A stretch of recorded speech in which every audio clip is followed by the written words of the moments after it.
টি-20 বিশ্বকাপে শুরুটা দারুণ হয়েছে বাংলাদেশের। গ্রুপ পর্বে নিজেদের প্রথম ম্যাচে শ্রীলঙ্কার বিপক্ষে চরম নাটকীয়তা আর রোমাঞ্চের ম্যাচে 2 উইকেটে জিতেছে টাইগাররা। দলের জয় গুরুত্বপূর্ণ অবদান রেখেছেন মাত্র 17 রান দিয়ে 3 উইকেট শিকার করা মুস্তাফিজুর রহমান।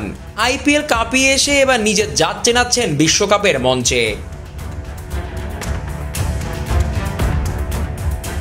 ফিজের এমন পারফরমেন্সে বেজায় খুশি তার আইপিএল দল চেন্নাই সুপার কিংস। নিজেদের ফেসবুক পেজে মুস্তাফিজের একটা ছবি পোস্ট করেছে চেন্নাই, সাথে ক্যাপশনে লিখেছে ট্রিট টু আওয়ার আইস, যার বাংলা অর্থ আমাদের চোখের জন্য শান্তি।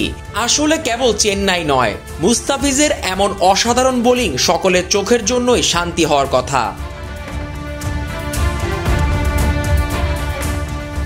চেন্নাইয়ের এমন মুস্তাফিজ বন্দনায় মাতার কারণও আছে অবশ্যই। এবারের আইপিএলে চেন্নাইয়ের হয়ে দারুণ খেলেছেন কাটার মাস্টার মুস্তাফিজুর রহমান। মাত্র 9 ম্যাচ খেলে উইকেট তুলেছেন 14টা।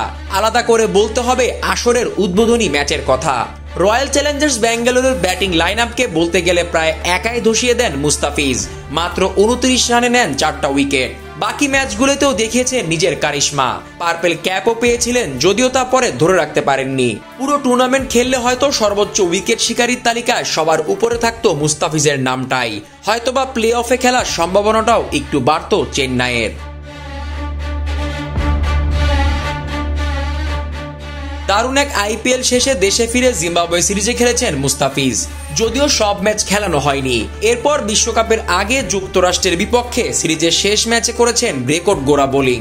মাত্র 10 রান খরচায় 6 উইকেট শিকার করেছেন ফিজ।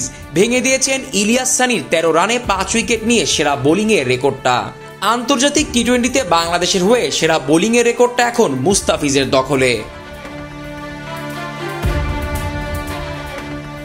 এবার বিশ্বকাপের মঞ্চে নিজের পারফরমেন্সের ধারা অব্যাহত রেখেছেন ফিজ।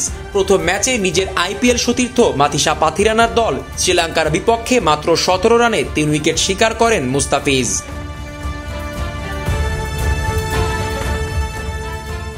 দারুণ এই জয়ের পর 2 পয়েন্ট নিয়ে গ্রুপের পয়েন্ট টেবিলে তৃতীয় স্থানে রয়েছে বাংলাদেশ। সমান পয়েন্ট নিয়ে উপরে আছে দক্ষিণ আফ্রিকা এবং নেদারল্যান্ডস। টাইগারদের পরবর্তী ম্যাচ আগামী 10 জুন, প্রতিপক্ষ দক্ষিণ আফ্রিকা। সে ম্যাচেও এমন কবজির মোচড়ে পেস ভেলকে দিয়ে দলকে জেতাবেন মুস্তাফিজ, এমনটাই প্রত্যাশা টাইগার ক্রিকেটের সমর্থকদের। চেন্নাইয়েরও নয় কি? Zisan Ahmed, BD cric time.